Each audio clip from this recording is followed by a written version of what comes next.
does resilience look like for you in this season? That is a very interesting question.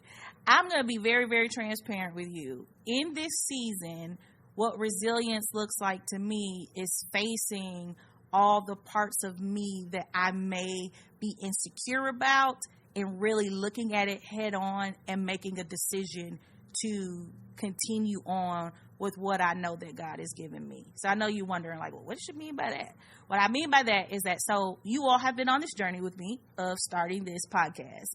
All right. So I was pushed by the production team, my media manager, to really, really get into this area, in this space of podcasting.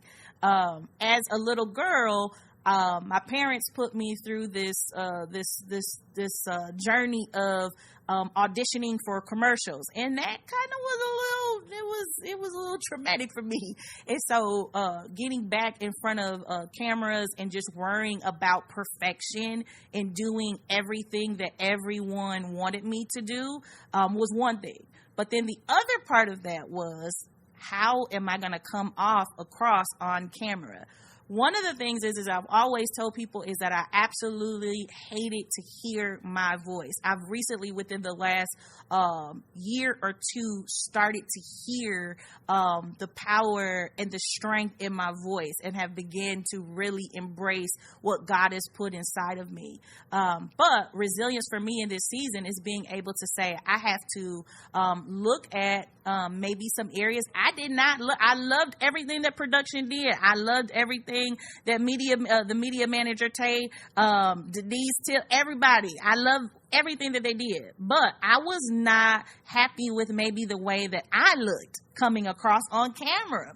And so I had to make a choice. Being resilient was saying, cut all of this, go and archive it, hide it. Don't let nobody ever see this ever again, or just say, hey, this is where I'm at. And so one of the things I tell my daughters is that you got to rock wherever it is that you are at. Now, you make a choice to do better and to get better, but wherever you are at, you roll with that, right? And so resilience for me was saying, you know what? I'm going to keep going.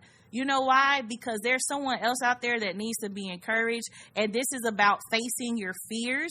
And so this is such a new journey for me, that sitting there looking was like, oh my gosh, I got to look at myself. I got to hear myself. It's being very hypercritical. And so being able to stop and realize the damage that maybe I was doing to myself internally, but then making a choice. So I always talk about realization. So I had to recognize where I was at. And then refocus the narrative and refocusing my mind on what I had been called to do.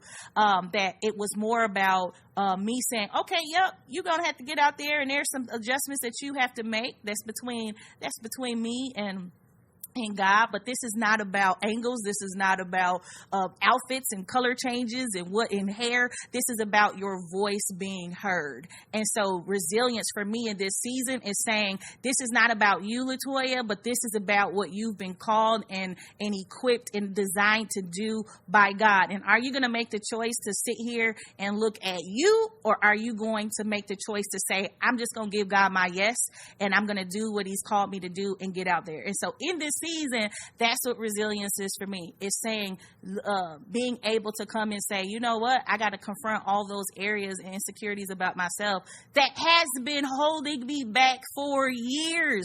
I've had people tell me so many times that you should be podcasting, you should be doing this, you should be doing more. And the truth of the matter is that I've been probably hidden, hiding, and really resisting this. So in this season, for me, resilience is looking in the camera and saying, I'm coming back every time, because it's about my voice being heard and that I have something to say. That's what resilience is for me.